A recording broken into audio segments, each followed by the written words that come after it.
ఎలా ఉందండి హైదరాబాద్ పబ్లిక్ స్కూల్‌లో ఉండే ఆ రోజు బ్యాచ్ కావచ్చు, సీనియర్‌లు కావచ్చు, జూనియర్‌లు కావచ్చు. ఇప్పటికి ఆ పరిచయాలు అలాగే ఉన్నాయండి? పరిచయాలు చాలా మట్టుకుంటాయండి. హ్మ్. ఎందుకంటే అది వెరీ క్లోజ్ నిట్ ఫ్యామిలీ. దాదాపు మా ఎంటైర్ బాల్యం 12 ఏళ్ళు అక్కడ కలిసి పెరిగి దాని తర్వాత కూడా కాంటాక్ట్‌లో ఉండేవాళ్ళం. చాలామంది అప్పుడు ఫర్ ఎగ్జాంపుల్ 'సివి ఆనంద్' గారు కూడా ఇప్పటి వరకు కూడా కాంటాక్ట్‌లోనే ఉంటారు. ఓకే. సో, ఆ రకంగా నాట్ జస్ట్ క్లాస్‌మేట్స్ కానీ 2 బ్యాచ్‌ల పైన, 2 బ్యాచ్‌ల కింద కూడా అవును. కంటిన్యూయస్ కాంటాక్ట్‌లోనే ఉంటారనమాట. సత్యనారాయణ గారు. సత్యనారాయణ, దాని తర్వాత మన ఎక్స్ మినిస్టర్ గారు పల్లం రాజు గారు, ఓహ్! వీళ్ళందరూ కేంద్ర పబ్లిక్ మంత్రి. స్కూల్. కేంద్ర ఆ! మంత్రి పల్లం రాజు వీళ్ళందరూ పబ్లిక్ స్కూల్ వాళ్ళే. ఇప్పుడు అశోక్ గజపతిరాజు గారు గవర్నర్ అయ్యారు. ఇప్పుడు ఆయన అవును. గోవా మాకు గవర్నర్ చాలా మనకి. చాలా సీనియర్. సో, చాలా మంది పేర్లు చెప్పుకుంటా పోతే అసలు చాలా చాలా మంది పబ్లిక్ స్కూల్ నుంచి గ్రాడ్యుయేట్స్ ఉన్నారు. అంటే బేసిక్‌గా హైదరాబాద్ ఫ్యామిలీ ఏంటి? నాన్నగారి దగ్గర నుంచి తాతగారు అలాగా? నాన్నగారు నేను పుట్టింది పెరిగింది ఇక్కడేనండి. హైదరాబాదే. హైదరాబాదేనండి. హ్మ్. చదువుకుంది పబ్లిక్ స్కూల్‌లో. దాని తర్వాత గ్రాడ్యుయేషన్ చేసిందేమో గాంధీ మెడికల్ కాలేజ్‌లో, అప్పుడు బషీర్బాగ్‌లో ఉండేది. దాని తర్వాత ఎండీ ఏమో మ్యాంగ్లూర్‌లో చేశాను కస్తూర్బా మెడికల్ కాలేజ్‌లో. దాని తర్వాత వచ్చేసి హైదరాబాద్‌లోనే పనిచేశాను. ఎంత ఇండిసిప్లైన్‌గా ఉంటారో, అంత డిసిప్లిన్ లైఫ్ వైపు ఆ ప్రయాణం జరిగిందంటారు. ఏంటి ఆ ఇండిసిప్లిన్ ఏంటి? ఇప్పుడు ఆ డిసిప్లిన్ ఏంటి? క్రికెట్ ఆడినన్ని రోజులు చాలా ఫిట్‌గా ఉండేవాడిని. ప్రాక్టీస్ చేయటం గానియండి, ఎక్సర్సైజ్ చేసేయడం గానియండి. ఇక అది ఆపేసిన తర్వాత ఓన్లీ స్టడీస్ అయ్యేటప్పటికి జంక్ ఫుడ్ తినటం గానియండి, అలవాట్లు రావటం గానియండి, ఏదన్నా టీనేజ్‌లో వచ్చాయి అన్నీ రావాల్సినయన్నీ వచ్చినియి. హ్మ్. దాంతో ఇక టెరబుల్ వెయిట్ పుట్ ఆన్ అయిపోయాను. దాదాపు 120 కేజీస్ వరకు వచ్చేసాను. దాని తర్వాత వర్క్‌లో పడేటప్పటికి ఆ వర్క్ బిజీలో పోయేసి ఇక నా హ్యాబిట్స్‌ని పట్టించుకోవటం మానేసి ఎప్పుడు తింటున్నానో, ఎప్పుడు ఏం తింటున్నానో, ఎప్పుడు పడుకున్నానో అసలు ఒక లైఫ్ స్టైల్ అనేది ఉండేది కాదు. సరే ఇప్పుడు మేము చూస్తున్న హరిప్రసాద్ గారు 120 కేజీస్ ఉండేవారు. నేను 120 కేజీస్ ఉండేవాడిని ఆ! ఒక స్టేజ్‌లో. ఇప్పుడు సార్? ఇప్పుడు 62. అసలు సగానికి సగం. ఫస్ట్ చెప్పాల్సింది ఏంటంటే ఏం సర్జరీ గానియండి, ఏది గాని ఆ! చేయించుకోకుండా కష్టపడి లైఫ్ స్టైల్ చేంజ్ చేసుకొని తగ్గిన వెయిట్ అన్నమాట ఇది. దానికి కూడా దేనికన్నా లైఫ్‌లో ఒక ఇన్సిడెంటో, ఒక ఏదో ఒకటి ఉంటది. హ్మ్. నేను బాగా పీక్‌లో ఉన్నప్పుడు యూఎస్ ఎళ్లి రిటర్న్ వచ్చాను. అప్పటికే సివియర్‌లీ డయాబెటిక్, చాలా రకాల మందులు వాడుతున్నాను. అయినా కంట్రోల్‌లో ఉండేది కాదు. ఆ వెయిట్‌తోని. ఆ వెయిట్‌తోని అంటే ఒబేసిటీ ఒక విధంగా. Severe obesity. ఆ! బీపీ ఉండేది. వచ్చిన తర్వాత ఆ రోజు 8:30కో ఎన్నింటికో ల్యాండ్ అయ్యాను. మా సెక్రటరీ ఫోన్ చేసింది. "సార్ మీరు రేపు బ్లడ్ షుగర్ చేయించుకోవాలి. ఫాస్టింగ్ రండి హాస్పిటల్‌కి" అని. నెక్స్ట్ డే హాస్పిటల్‌కి ఫాస్టింగ్ ఎళ్ళేటప్పటికి బ్లడ్ ఇచ్చేసాను. నా పనిలో 2 వారాలు లేను కాబట్టి పనిలో బిజీగా పడిపోయాను. అప్పుడు డైరెక్టర్‌గా ఉన్నారు. అప్పుడు ప్రెసిడెంట్ అయ్యాను ప్రెసిడెంట్‌గా హాస్పిటల్. ఉన్నారు. ఓకే. హ్మ్. అయితే 2 గంటల తర్వాత నా బ్లడ్ ఎవరైతే తీసుకున్నారో అతను ఫోన్ చేసి, "సార్ బ్లడ్ షుగర్ కావాల్సిన బ్లడ్ కన్నా ఇంకా కొంచెం ఎక్కువ తీసుకున్నాను. ఏం చేయమంటారు? వేరే టెస్ట్ చేయించమంటారా?" అని అడిగాడు. అడిగితే నేనన్నాను, వేరే 2 ఎంఎల్ఏ కదా! పడేసేయి ఏం కాదు. ఉట్టి బ్లడ్ షుగర్ చేయించు" అన్నా. కొన్ని గంటల తర్వాత నాకు ల్యాబ్ నుంచి ఫోన్ వచ్చింది. "మీరు ఎమ్మటే ల్యాబ్‌కి రండి" అని. ఆ! పెథాలజీ ల్యాబ్‌కి. సో, ఎళ్ళాను. అక్కడ ఏదైనా ప్రాబ్లమ్ ఉందేమో అది ఏదైనా సాల్వ్ చేయాల్సి వస్తదని ఎళ్ళాను. వెళ్తే అక్కడ పెథాలజీ అంతా క్వైట్‌గుంది. అన్నీ ఎవరి పనులు ఆళ్ళు చేసుకుంటున్నారు. పెథాలజిస్ట్ ఏమో నా ముఖంలో చూసి మాట్లాడట్లా. ఏం మాట్లాడట్లా అసలు. ఈ లోపల హెమటో ఆంకాలజిస్ట్ ఒక డాక్టర్ గారు డాక్టర్ పతంజలి రెడ్డి అని ఆవిడొచ్చారు. ఆవిడొచ్చి ఆవిడ మాట్లాడటం మొదలుపెట్టారు. "చిన్న ప్రాబ్లమ్ ఉంది. అది మీ బ్లడ్‌లో పారేయకుండా కంప్లీట్ బ్లడ్ పిక్చర్ చేయించాం. దాంట్లో కొన్ని డిఫెక్ట్స్ ఉన్నాయి. అది చూడాలి" అని. బ్లడ్‌లో డిఫెక్ట్స్ ఉన్నాయి. బ్లడ్‌లో డిఫెక్ట్స్ ఉన్నాయి చూడాలన్నాడు. అంటే ఏం డిఫెక్ట్స్ చెప్పండి అన్నా.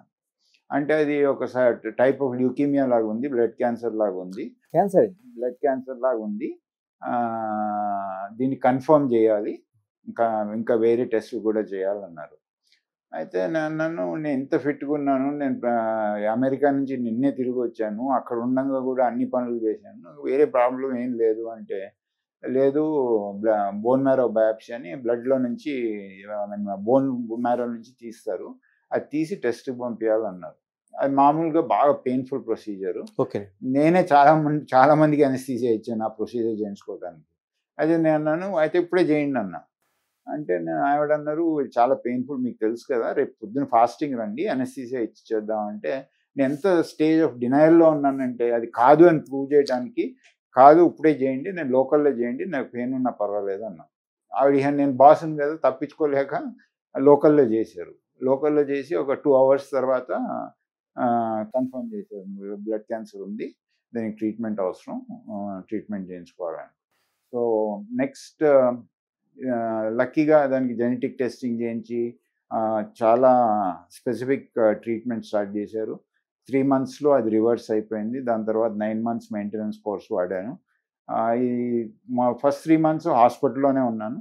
డాక్టర్ గారు, మీరు ఒక క్యాన్సర్, అది కూడా బ్లడ్ క్యాన్సర్, ఎంత సింపుల్గా చెప్తున్నారంటే ఒక టైఫాయిడ్ వచ్చినట్టు, అలాగా ఏదో వచ్చింది అని. ఏ స్టేజ్లో తెలుసుకున్నారు డాక్టర్ గారు అసలు? అదే చెప్తున్నా కదా, ఇది ప్రాబ్లీ ఒక లెసన్ ఫర్ ఎవ్రీబడి ఆల్సో. ఎందుకంటే నాకేం సిమ్టమ్స్ రాకుండానే డయాగ్నోజ్ అయింది అది, అదృష్టవశాత్తు. ఓకే. అదే కనుక ఏదైనా కాంప్లికేషన్ వచ్చి దాని మూలం డయాగ్నోజ్ అయిందంటే అది లేటర్ స్టేజెస్లో డయాగ్నోజ్ అయిందనమాట. ఓకే. సో అప్పుడు ఇంకా ట్రీట్మెంట్ కష్టమయ్యేది, ప్రాబ్లమ్స్ ఎక్కువ అయ్యాయి, ఇంకా ఎక్కువ రోజులు ట్రీట్మెంట్ పట్టేది.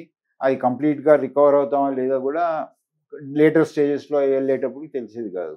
సో నాకు లక్కీగా అసలు ఏం సిమ్టమ్స్ లేకుండానే ఫస్ట్ స్టేజ్లోనే డయాగ్నోజ్ అయ్యేటప్పటికి ట్రీట్మెంట్ కూడా సింప్లర్ అయింది, రికవరీ కూడా ఫాస్టర్ అయింది, అండ్ కంప్లీట్ రికవరీ అయింది. సో నా ఫస్ట్ 3 months హాస్పిటల్లోనే ఉన్నాను, పనిచేస్తూనే ఉన్నా.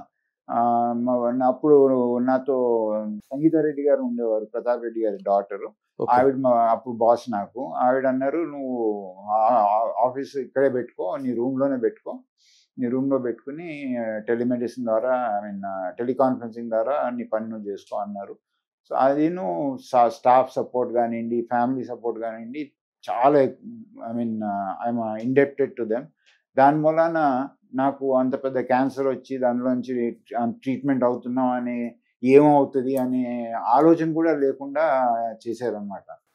సో అది 3 months హాస్పిటల్లో ఉండి, తర్వాత 9 months ఇంట్లో ఉండి, హాస్పిటల్కి వెళ్తా వస్తూ ఉండి ట్రీట్మెంట్ చేయించుకున్నాను. దాని తర్వాత అప్పటి నుంచి మళ్ళీ ఒక 5 years కంటిన్యూస్ ఫాలో అప్ చేశారు. అప్పుడు మళ్ళీ అసలు దాన్ని పూర్తిగా క్యూర్ అయింది. పూర్తి క్యూర్ అయింది. అంటే ఎలా వచ్చింది అన్నారు డాక్టర్ గారు అసలు? అంటే ఒక్కొక్కదానికి లైఫ్ స్టైల్ కూడా కావచ్చు.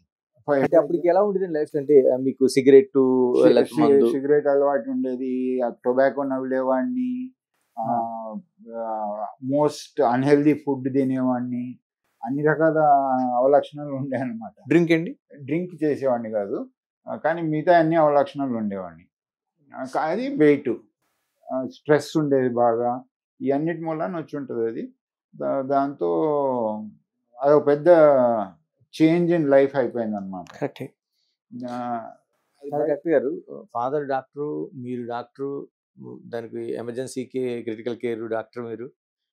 ఈ లైఫ్ నుంచి వచ్చే వాళ్ళకి మనం ఆ టొబాకో కానీ అవి ఎక్స్పెక్ట్ చేయం అసలు. ఫస్ట్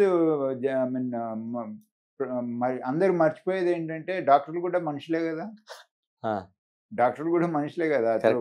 ఆ అలవాట్లు వచ్చేవి ఎవరికన్నా రావచ్చు, వీళ్ళు కూడా మనుషులే, డాక్టర్లు కూడా రావచ్చు. సో రాకూడదని ఏమీ లేదు. సో కానీ దాంట్లో కొంతమందికి తెలుసుకుని మళ్ళీ దాని నుంచి బయటపడే అవకాశం, అదృష్టం దొరుకుతుంది, కొంతమందికి అది దొరకదు.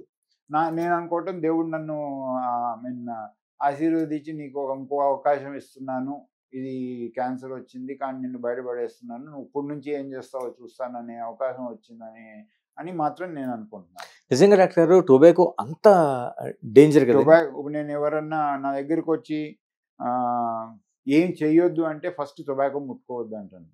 మీరు ఆల్కహాల్ తీసుకుంటే లిమిటెడ్గా ఆల్కహాల్ తీసుకోండి, అది బెటర్, కానీ టొబాకో మాత్రం ముట్టుకోవద్దు. ఎందుకంటే టొబాకో అనేది apart from diseases, heart disease కానివ్వండి, క్యాన్సర్ కానివ్వండి, వేరే ఏదైనా కానివ్వండి, ఆ డిసీజెస్తోనే కాకుండా ఆపటం కూడా చాలా కష్టం.